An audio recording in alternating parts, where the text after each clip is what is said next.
ఏ light నువ్వు చెప్పింది? ఇప్పుడు నేను మొన్న చెప్పినా కదా, వారం అయింది కదా, ఎందుకు వెళ్ళి నువ్వు కొత్త పోల్స్ అక్కడ వేసినా నేను కాదంటలేను, చేసలే. కానీ ఇప్పుడు ఈయనది రెగ్యులర్ ప్రాబ్లం వస్తుంది, నేను చెప్పి కూడా వారం అయింది.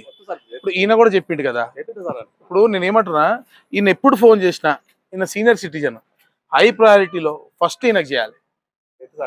ఇప్పుడు మీకు ఏమన్నా ప్రాబ్లం ఉంటే, మీకు లైట్లు రాలేదు, అవి రాలేదు, నేను అడిషనల్ కమిషనర్ తో మాట్లాడి కూడా ఇప్పిస్తున్నా కదా, మల్కాజ్గిరికి స్పెషల్ గా ఇప్పిస్తున్నా కదా, మల్కాజ్ సర్కిల్ మొత్తం కూడా ఇప్పిస్తున్నా కదా, స్పెషల్ గా ఇప్పిస్తున్నా కదా. మీకు ఎక్కడ సిటీలో ఉన్నా లేకున్నా మీకు లైట్లు ఇప్పిస్తున్నా లేదా?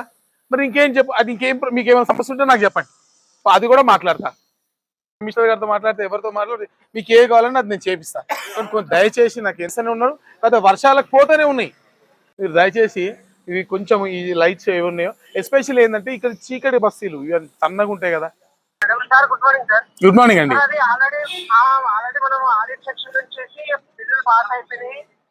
ఇప్పుడు వీళ్ళందరూ ఏంటంటే ఆ డబ్బులు రాలే అని రాత్రికి వెళ్ళి నాకు ఫోన్ కొడుతున్నారు. అదే డబ్బులు ఒకవేళ మీరు కరెక్ట్ గా ఇవ్వగలుగుతానంటేనేమో వీళ్ళకి ఇద్దాం, లేదా కాంట్రాక్టర్ మెయింటెనెన్స్ అన్నా పెడదాం. ఏదో ఒకటి ఈ రోజు ఫైనల్ రేపటికల్లా డిసైడ్ చేసేసేయండి. ప్రాబ్లం ఉందా? అదే అందుకే వచ్చింది వీళ్ళంతా ఇవన్నీకే.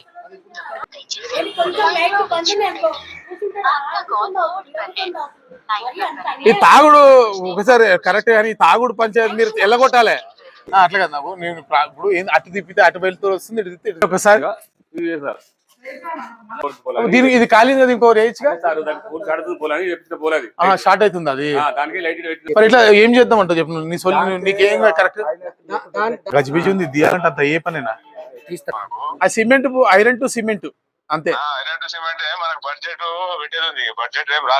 ఓకే, చెప్పమంటారా నన్ను ఏమైనా డి గారికి ఒకసారి ఓ మాట చెప్తా? అయితే నాకు చెప్పు, నేను మాట్లాడి ఇప్పిస్తా. రైటా?